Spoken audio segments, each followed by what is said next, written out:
Of all the parts of our life we want to work well, perhaps the most important is lifestyle. Mr. Shoaff gave me one of his strongest concepts when he said, "Don't just learn how to earn, learn how to live." And that's what lifestyle is all about, learning how to live. Here's one of the great challenges of life: being happy with what you have while in pursuit of what you want. Now consider this. Some people have plenty of beautiful things filling their days, but they get little happiness from them. Some people have money, but they have trouble finding joy in their lives. Imagine a father wads up a $5 bill and throws it at his son, saying, "Here, if you need the darn stuff that bad, take it." Same money, poor style. And remember, it's not the amount that counts. It's the style that counts. Mr. Shoaff taught me lifestyle in those early days, starting with small amounts. He said, imagine that you're getting your shoes shined, and the shoe shine boy has done a fabulous job. You have one of the world's all-time great shines. So you pay him for the shine. Now you consider from the change in your hand what kind of tip to give him.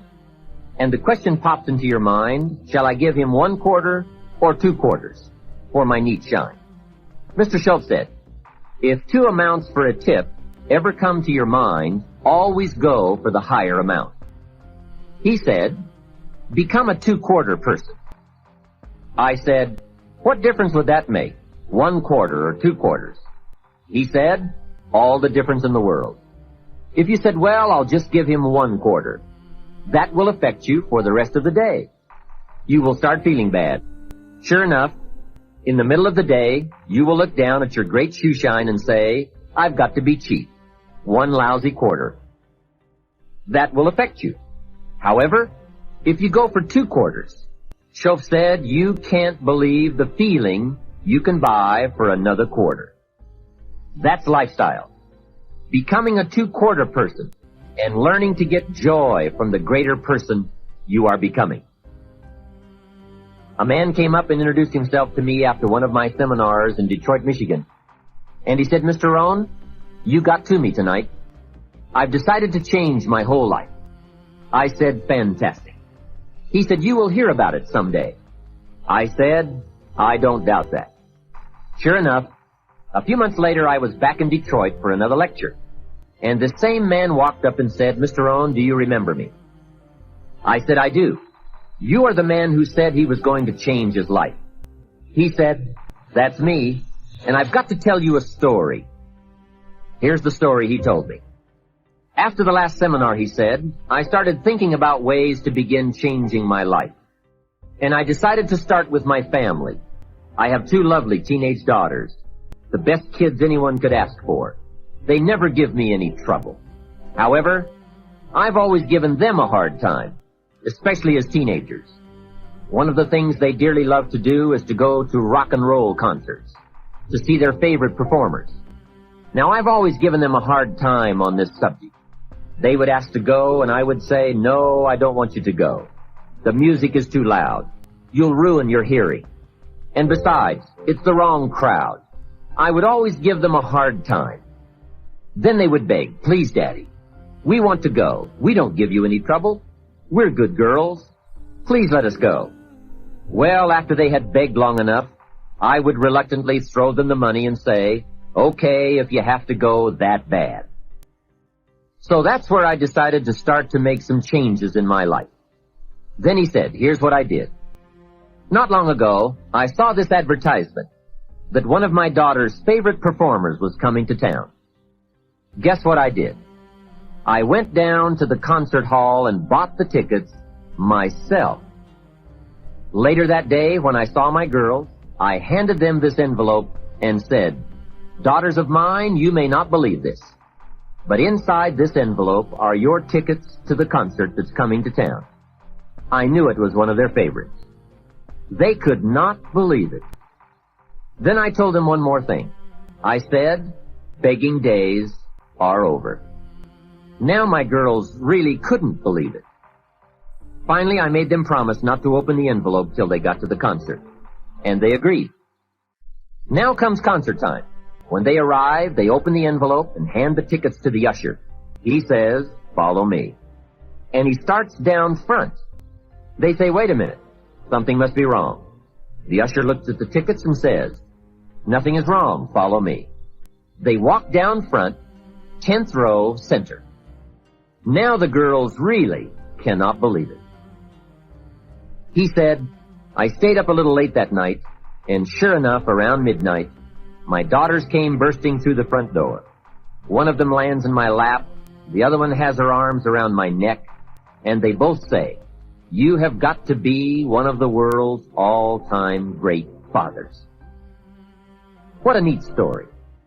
What a great example of how it's possible, with just a change in attitude and a little thought, to live the good life. Same money, different style. Remember, the challenge is to get joy from your life and what you have to share. It's not the amount that counts. It's the uniqueness, the love, and the attitude that counts. Even people of modest means can experience a sophisticated lifestyle. They simply learn to save up some of their Pepsi money for a bottle of fine wine. Don't spend all your money a quarter at a time. Save up and buy something of special value, something fine, or something that lasts, or something you are proud of, or a gift of value to give to someone special. Even with modest means, you can save your candy money for a concert. And for a sophisticated person, a few may be better than many. Better a few treasures than a house full of junk. Lifestyle is a matter of awareness, values, education, and disciplined taste. It is an art that brings joy as its practice, not just a subject to be studied. It is the deliberate decision to savor and enjoy all the experiences and possibilities of life. Remember, all good things are upstream. A conscious act from a unique thought. That's where the pleasure is. And the act serves as a bridge between dreams and reality. So develop your lifestyle a little more. Your style of seeing, giving, sharing, enjoying. It's not the amount that counts, but the experience of choosing to live with style.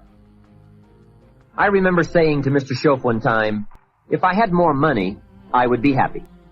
And he gave me some of the better words of wisdom when he said to me, Mr. Rohn, the key to happiness is not more. Happiness is an art to be studied and practiced. He said, more money will only make you more of what you already are. More will only more quickly send you on to your destination. He said, if you're inclined to be unhappy, if you get a lot of money, you will be miserable. More money will only make you more. More money will only amplify. If you're inclined to be mean and you get a lot of money, you will be a terror. If you're inclined to drink a little too much, when you get a lot of money, you can now become a drunk because you can drink everything. So style is not more. Style is an art, a genius, a design. Lifestyle is reserved for those who are willing to study and practice the higher arts of life. Lifestyle is culture, music, dance, art, sculpture, literature, plays, concerts. Lifestyle is a taste of the fine, the better, the best.